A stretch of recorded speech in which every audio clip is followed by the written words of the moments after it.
Welcome to Shanmukha రుచులండి. మనం ఈరోజు చేసుకోబోతున్న recipe Guntur జిల్లా స్పెషల్ గోంగూర పచ్చడి అండి.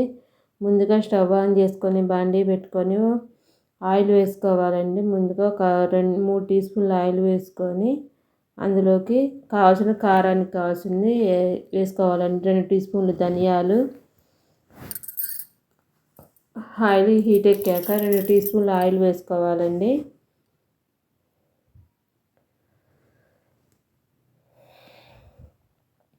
మా వీడియో కనుక ఫస్ట్ టైం చూస్తున్నట్టయితే మా ఛానల్ని సబ్స్క్రైబ్ చేసుకోండి. సబ్స్క్రైబ్ చేసుకోవడం మాత్రం మర్చిపోమాకండి. కానీ ఇప్పుడు 2 టీ స్పూన్లు ధనియాలు, 1 టీ స్పూన్ జీలకర్ర వేసుకొని అవి కొంచెం వేయించుకోవాలండి. అవి వేగాక ఒక 10-12 దాకా ఎండుమిరపకాయలు, ఇవి ఘాటు గల కాయలండి, అందుకని 10-12 కాయలు వేసాము. ఘాటు తక్కువ కలిపితే ఇంకెక్కువ కావాలని వేసుకొని వేగాక ఒక రెమ్మ కరివేపాకు కూడా వేగాక ఒక వెల్లుల్లిపాయ రెబ్బ మొత్తం ఒలిచి వేసుకోవాలండి.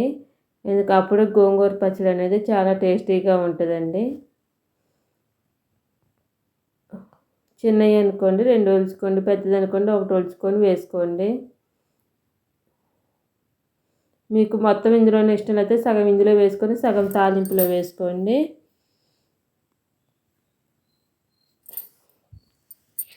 వేగాక ఒక పావు టీ స్పూన్ దాకా ఇంగు వేసుకోవాలండి. ఎందుకంటే తాలింపులో కూడా ఇంగు వేస్తాం, అందుకని ఇక్కడ కొంచెం వేసానండి.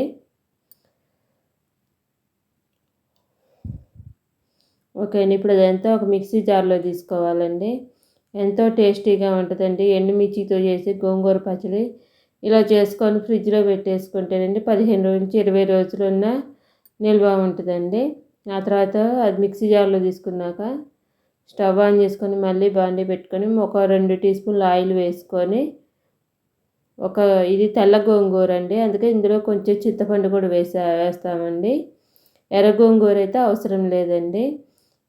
ఒక పెద్ద కట్ట గోంగూర కట్ట వేసుకొని కొంచెం వేగాక ముందుగా కొద్దిగా చిన్న ఉసిరికాయ అంత చింతపండు నానబెట్టి అది కూడా వేసానండి. వేసుకొని అంతా బాగా వేయించుకోవాలండి. బాగా దగ్గరకు వచ్చే వరకు వేయించుకోవాలండి. బాగా వేగాక ఇది చల్లార్చుకోవాలండి. బాగా చల్లారాక ఓకే అండి, అప్పుడు మిక్సీ జార్ తీసుకొని దాంట్లో ముందుగా తీసుకున్నవి అందులోకి తగినంత ఉప్పు, కళ్ళుప్పు వేసానండి నేను ఇక్కడ. మీరు మెత్తడి ఉప్పు ఉంటే మెత్తడి ఉప్పు అయినా వాడుకోవచ్చు, లేకపోతే కళ్ళుప్పు అయినా వాడుకోవచ్చు. అది ముందుగా మిక్సీ పట్టుకోవాలండి. మిక్సీ పట్టుకున్నాక గోంగూర కూడా వేసి గోంగూర మొత్తం వేసి అంతా మిక్సీ పట్టుకొని ఒక గిన్నెలో తీసుకోవాలండి. ఇప్పుడు తాలింపు బాండీలో స్టవ్ ఆన్ చేసుకొని ఒక 5-6 టీ స్పూన్లు ఆయిల్ వేసుకోవాలండి. ఆయిల్ హీట్ ఎక్కాక ఆవాలు, జీలకర్ర, మినపప్పు వేసుకొని అవి వేగాక ఒక 2 ఎండుమిర్చి, కరివేపాకు, ఇంగువ అన్నీ ఒకదాని తర్వాత ఒకటి వేసి వేయించుకోవాలండి. అన్నంలో వేడి అన్నంలో తింటే చాలా చాలా బాగుంటుందండి ఈ కాంబినేషను. ఉల్లిపాయ వేసుకొని తింటే చాలా బాగుంటుందండి. తాలింపు వేగాక పచ్చడి పైన పసుపు వేసి ఈ తాలింపు వేసి అంతా కలిపేసుకోవాలండి. కలిపేసుకొని దీంట్లో ఇప్పుడు ఉల్లిపాయ వేసుకుంటే నిల్వ ఉండదండి, అందుకని మేము ఉల్లిపాయ వేయలేదు.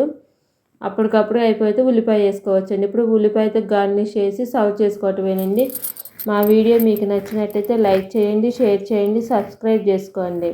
సబ్స్క్రైబ్ చేసుకోవడం మాత్రం మర్చిపోమాకండి. ప్లీజ్ సబ్స్క్రైబ్ అండ్ లైక్ చేయండి. Thank you for watching.